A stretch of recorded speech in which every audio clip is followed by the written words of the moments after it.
বসন্ত নয়, আমার দরজায় প্রথম কড়া নেড়েছিল অবহেলা।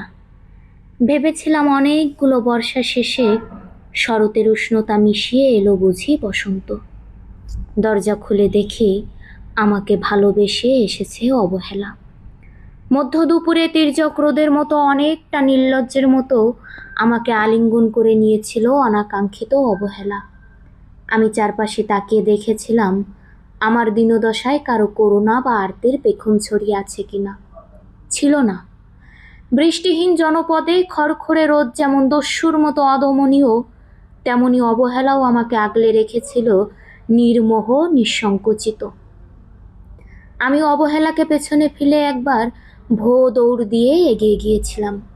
তখন দেখি আমার সামনে কলহাস্যে দাঁড়িয়ে আছে উপেক্ষা। উপেক্ষার সঙ্গেও একবার কানামাছি খেলে এগিয়ে গিয়েছিলাম তোমাদের কোলাহল মুখর আনন্দ সভায়। কি মিলেছিল? ঠোঁট উল্টানো ভৎসনা আর অভিশপ্ত অনুরার মতো একতাল অবজ্ঞা। তাও সয়ে গিয়েছিলাম একটা সময়।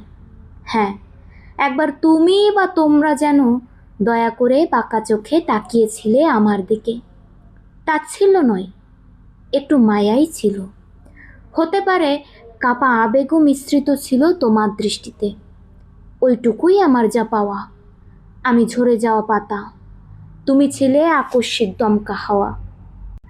তারপরও অবহেলার চাদর ছাড়িয়ে, উপেক্ষার দেওয়াল ডিঙিয়ে, অবহেলার লাল দাগ মুছে জীবনের কোনো সীমারেখা ভাঙতে পারিনি আমি।